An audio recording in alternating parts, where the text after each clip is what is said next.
After uncovering a deadly conspiracy tied to his past, a skilled ex-soldier must navigate a web of betrayal, unlikely alliances, and high-stakes danger to stop a shadowy organization, only to discover the true mastermind is closer than he ever imagined.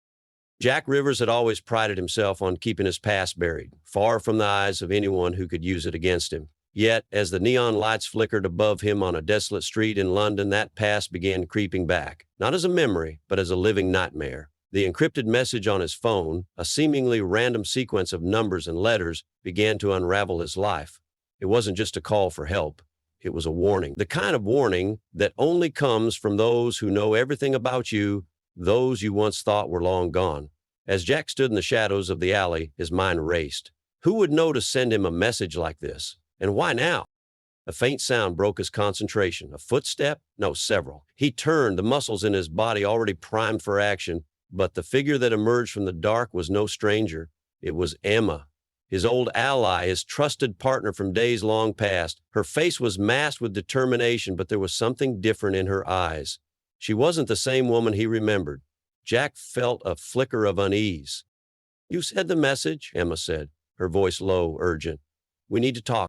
Before Jack could respond, there was a sudden sharp crack of gunfire, and Emma was knocked to the ground. Jack's instincts kicked in. He dove to the side, pulling Emma behind a nearby dumpster for cover. His mind raced, trying to piece together the puzzle. Who was trying to kill them? And why now?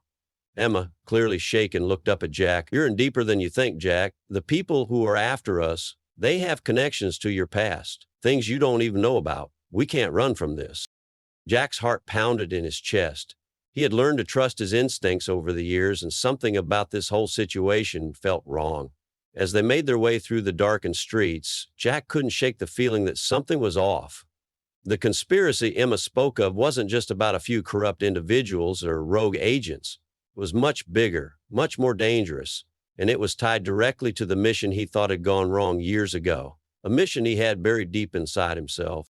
The chase was relentless. The city was alive with the sounds of pursuit, the shrill of tires skidding, the low rumble of engines chasing them down. Jack and Emma raced through the alleyways, jumping over fences, darting through crowds of oblivious pedestrians. But no matter how fast they ran, they couldn't shake the feeling that they were being hunted. They finally made it to a safe house, a small apartment on the outskirts of the city, that Jack had used as a hideout in the past. It was supposed to be a place of refuge, but the moment they stepped inside, Jack realized it was anything but. The walls seemed to close in on him, and that was when Emma dropped the bombshell. "Jack," she began, her voice trembling slightly, "I've been working for them. The people who are after us, they're the ones who hired me." Jack froze. Betrayal. The word hit him like a sucker punch to the gut. Emma, the woman he had trusted with his life, had been working for the enemy the whole time. The shock left him speechless. He had known betrayal in his life. It was a part of the job. But this was personal. "Why?" he whispered, unable to comprehend. "I had no choice," Emma admitted, her eyes watering. "They threatened my family. I thought I could find a way out, but I couldn't. And now they know I've been working against them. That's why they're after us. They think we know too much." Before Jack could respond, a loud crash echoed through the building. A group of armed men stormed through the door, their faces masked, their weapons raised. Jack dove for cover, pulling Emma with him. The gunfire was deafening, but Jack's military training kicked in. He took down one of the attackers with a swift move, disarming another before Emma was forced to fire a shot herself. But despite their best efforts, they were outnumbered and outgunned. Just as Jack thought it was all over, there was a loud explosion, sending the assailants flying. The room was filled with smoke and dust, and when it cleared, Jack saw her, Zoe, a hacker he had once crossed paths with, now standing in the doorway, her eyes sharp and calculating. She hadn't come for the same reason as Jack. Zoe had her own vendetta against the people who were pulling the strings behind the chaos. And now, for reasons that remained unclear to Jack, she was willing to help. "I can help you get out of here," Zoe said, her voice steady as she surveyed the room. "But first, I need your trust." Jack was cautious. Trust wasn't something he gave easily, not anymore. But Zoe was right. Without her help, they had no way of escaping the web that had ensnared them. Zoe led them through a series of tunnels beneath the city, away from the chaos and into the unknown. The hacker's skill with technology was impressive. She cracked codes, disabled tracking systems, and manipulated security feeds with ease. all while keeping the group one step ahead of their pursuers.